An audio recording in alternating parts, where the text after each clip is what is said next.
Hati-hati dengan informasi. Informasi bisa membuat hidup kita mudah, bisa juga membuat kita celaka.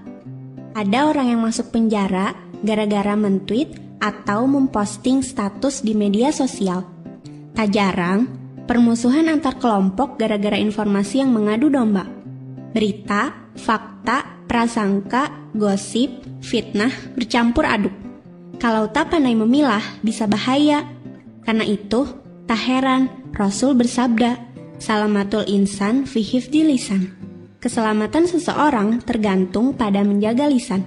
Lisan di sini bukan hanya kata-kata yang keluar dari mulut kita, tapi juga tweet dan status yang kita posting, informasi yang kita share, berita SMS, dan BBM yang kita broadcast. Bagaimana seharusnya kita mengolah informasi? Tabayun.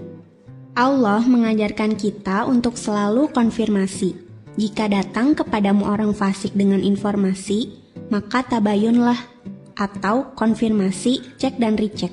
Quran Surat Al-Hujurat ayat 6. Kadang, kita menerima broadcast message tanpa pikir panjang, kita membroadcastnya lagi pada seluruh kontak kita, tanpa mengecek kebenarannya. Itulah sifat dasar kita, malas mengecek informasi. Karena itu, suatu informasi bisa menyebar begitu cepat tak terbendung. Konon, ketika kabar baik baru menyebar beberapa kilometer, kabar buruk sudah melesat mengelilingi bola dunia. Ketika sebuah informasi sudah menyebar, akan sulit membendungnya. Zon. Kadang isi informasi yang kita terima mengandung prasangka.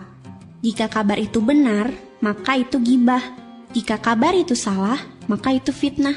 Tak ada pilihan, makanya jangan ikut-ikutan menyebarkannya. Sesungguhnya prasangka tak memberimu sedikit pun kebenaran. Quran Surat An-Najm ayat 28. Zon, prasangka. Dalam bahasa Inggris, prejudice, yang berasal dari kata pre yang artinya sebelum, judge adalah menghukum. Jadi, prasangka adalah menghukum orang sebelum kita tahu informasi yang lengkap. Bicara yang baik atau diam. Takwa itu seperti orang yang berjalan di antara duri-duri. Jadi selalu hati-hati agar tak terkena duri. Demikianlah sikap orang yang bertakwa terhadap informasi. Tak asal percaya dan berpikir 1000 kali sebelum menyebarkan.